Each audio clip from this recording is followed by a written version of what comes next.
na kordero, nang makasundo tayo ng Amang lumikha nitong mundo. Buhay at kamatayan, kapanagtunggalian, at ang nagtagumpay, pagkabuhay. Ano ba, Maria, ang iyong nakita? Buntod ni Kristong nabuhay, liwanag niya't kalingingan. Anghel na malinaw,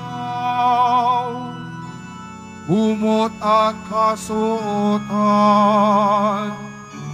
buhay si Kristong pag-asa.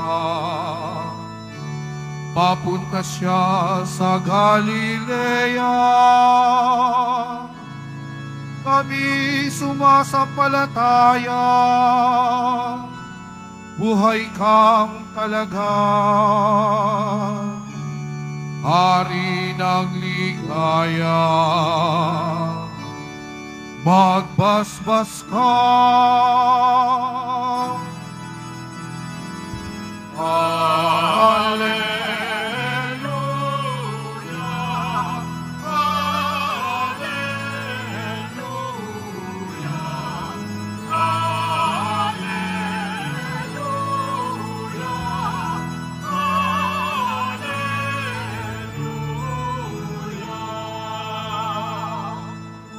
si Kristo'y inihain na, pamaskong mamong tupa, magsalo tayo sa Kanya.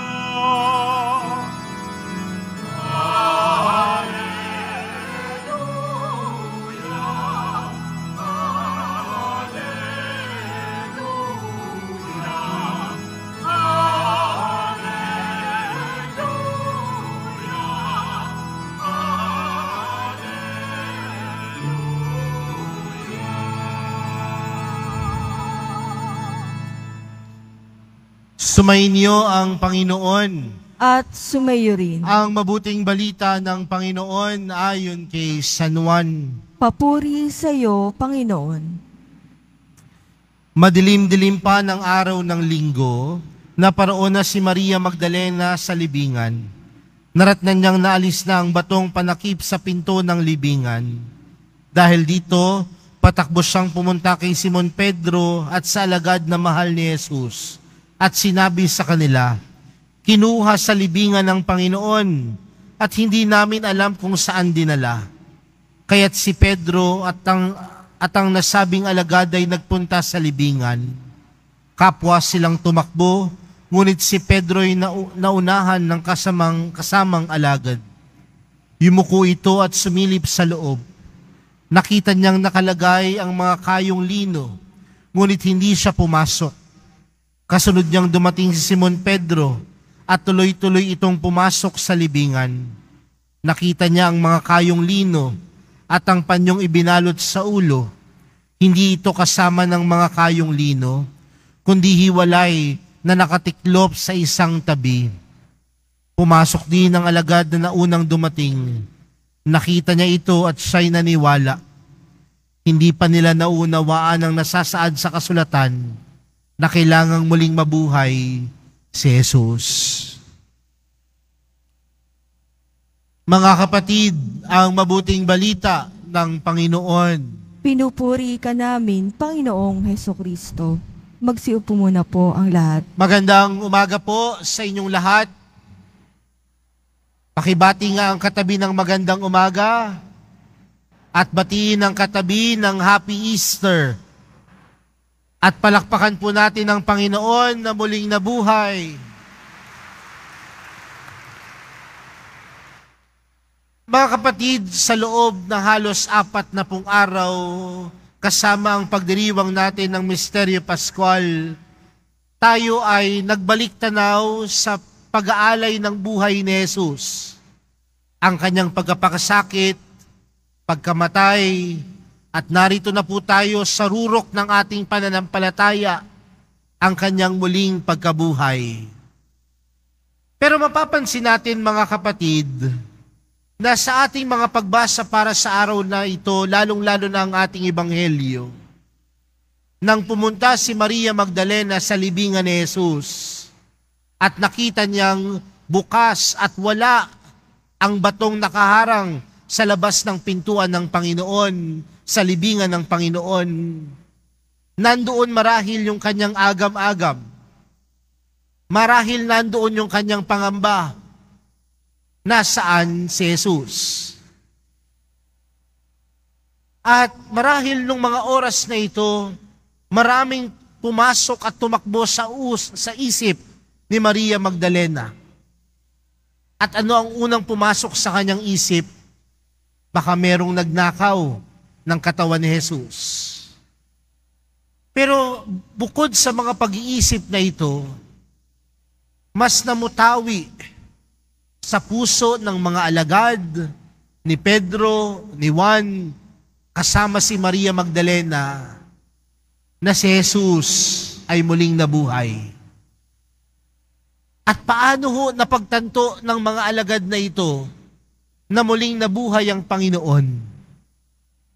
Simple lamang, nagbanik tanaw sa mga oras na natagpuan nila ang Panginoon sa isa't isa. They started to remember their own encounter with Jesus. At sa unang kwento ng pagkabuhay ng muli ng Panginoon, inalala ng mga alagad ang mga oras na sila ang nagtagpo ni Jesus. At nung mga oras na kanilang inalala ito, napagtanto nila na tunay ngang buhay si Jesus. May mga agam-agam, may pagdududa, may pagdadalawang pag-iisip, pero ang lahat ng ito ay nawala. Oras na alalahanin nila ang kanilang pagtatagpo sa buhay nila ni Jesus. At nung inalala nila yon, tunay nga nilang sinabing, buhay ang Panginoon. Buhay si Jesus. At siguro mga kapatid sa araw na ito, yan ho ang panawagan sa atin. Tingnan ang muling pagkabuhay ni Jesus, hindi lamang dahil ito ay isang kaganapan bilang isang Katoliko, kundi makita na buhay si Jesus sa mga oras na natagpuan natin siya sa ating mga buhay, sa mga oras na tayo ay nagtagpo sa ating kanyang-kanyang buhay. We can truly say that Christ is alive every time we remember our own encounters with the Lord. Kaya nga mga kapatid, magandang tanungin sa oras na ito, ano ba ang bago sa puso natin? Kung buhay si Jesus, dapat buhay din siya sa puso ng bawat isa. Kung tunay ngang nabuhay ang Panginoon, dapat nakikita sa buhay natin na siya ay tunay na buhay. Naalala ko po, nung ako ay batang pari pa, doon ho sa dati kong parokya, merong isang babae, laging nagsisimba kapag misa ko. Kung araw ng linggo, 5 beses ako magmimisa, 5 beses din siyang magsisimba. At isang araw, nilapitan ko ho siya, sabi ko, Nay, lagi kayo nagsisimba kapag ako ang nagmimisa. Sabi niya sa akin, kasi Father, gusto kita. Pero sabi niya sa akin, alam mo Father, may problema ako sa'yo. Sabi ko, anong problema ko? May problema siya, pero simba pa rin naman siya ng simba sa misa ko. No? Sabi niya, ang problema ko sa'yo, Father, hindi ka nagbabago ng homily. Pare-parehas. Totoo naman po. Kapag araw ng linggo, isa lamang ho yung inihahanda ko, kung ilan beses ho yung misa, no? Yun din ho yung homily ko. Kaya sabi niya sa akin, baguhin mo yan. Sa isip-isip ko lang po, sana siya na lang ang nagpari. Na? Pero hindi ko ho sinabi yun. Na? Pero, sabi ko, Nay, pwede bang ako naman ang magtanong? Sabi ko sa kanya, 5 beses ho kayo nagsisimba tuwing araw ng linggo. Minsan nga kahit araw-araw, nagsisimba kayo. Sa pagsisimba ho nyo ba, ang ugali nyo po ba nagbago na? Sabi ho nila ng mga parishioners ko dati, hindi na daw po nagsimba. Sino po sa inyo nagsisimba tuwing araw ng linggo? Bakit ayaw na magtaas ng kamay? Nahihiya na? No? Pero di ba mga kapatid, yun ang pagkabuhay ng Panginoon. Ang pagkabuhay ng Panginoon, pagpapaalala sa atin ng mga oras na natagpuan natin siya at nagkatagpo ang buhay natin at si Jesus sa puso natin. At masasabi nating tunay na buhay ang Panginoon dahil buhay siya sa buhay ng bawat isa. Hindi lamang sa salita, kundi nakikilos sa paggawa. Kaya kapag tiningnan ka ng kapwa mo, ang sasabihin ng kapwa mo sa iyo, tunay ngang buhay si Jesus. Sige nga ho, tingnan nyo yung katabi ninyo. Buhay si Jesus. Parang ayaw nung iba. Ano? Pero ganoon ang pagtatagpo. Ganoon ang muling pagkabuhay ni Jesus.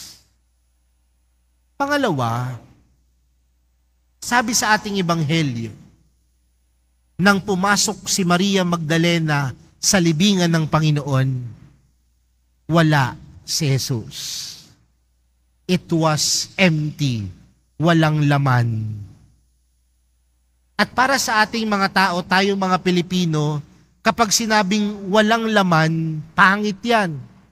Diba? Kapag binuksan po ninyo yung wallet ninyo, at pagbukas ng wallet ninyo, walang laman, gusto nyo po ba yon? Ayaw po ninyo. Diba?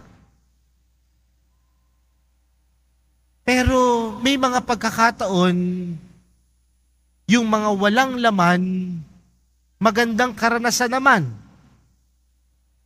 Kapag sumakay tayo ng jeep, walang laman yung jeep. Di ba ang ganda na? Ang sabi natin, ang swerte ko naman, wala akong kasabay. Diba? Ibig sabihin, may mga pagkakataon na yung walang laman, may magandang kinahatnan.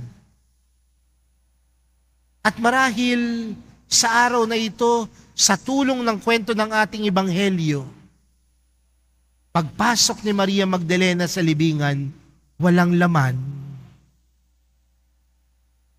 Ang tanong, nasaan ang laman? Nasaan si Jesus? Alam niyo po ba kung nasaan? Nasa puso ng bawat isa.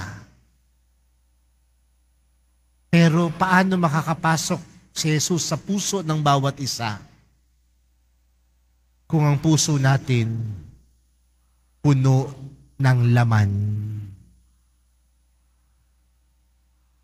Kaya minsan, tunay nating matatagpuan ng Panginoon sa mga oras na tayo ay walang laman.